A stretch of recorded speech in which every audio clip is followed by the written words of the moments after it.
எல்லாருக்கும் வணக்கம்.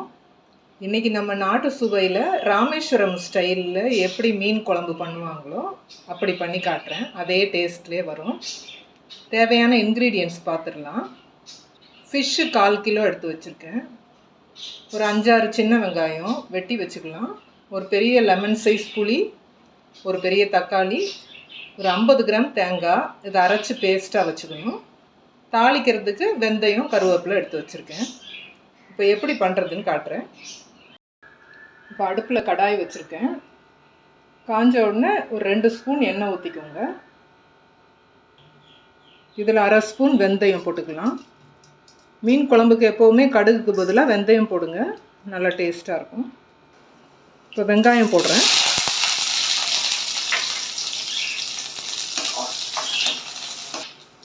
இப்போ கருவேப்பிலை போட்டுக்கோங்க. இதில் வெட்டி வச்ச தக்காளி சேர்த்துக்கலாம். இப்போ தக்காளி நல்லா வதங்கிடுச்சு.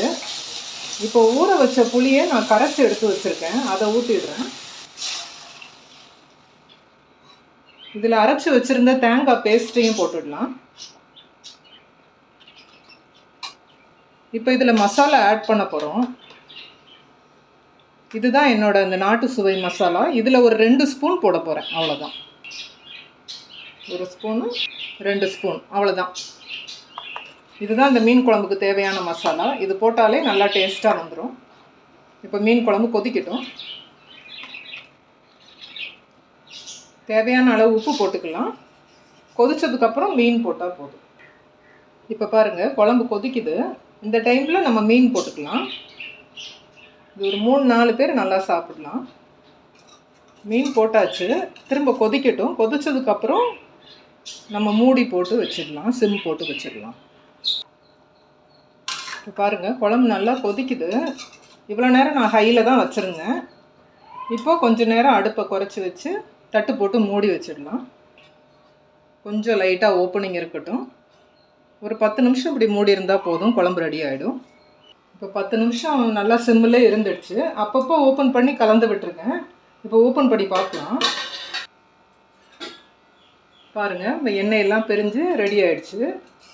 மீனும் நல்லா வெந்துடுச்சு. அவ்வளோதாங்க. ஆஃப் பண்ணிவிட்டு ஒரு பவுலுக்கு ட்ரான்ஸ்ஃபர் பண்ணிக்கோங்க. நல்ல மணமாக இருக்கும் இந்த ஃபிஷ் குழம்பு. ட்ரை பண்ணி பாருங்கள். அவ்வளோதாங்க, பவுலுக்கு ட்ரான்ஸ்ஃபர் பண்ணிவிட்டேன்.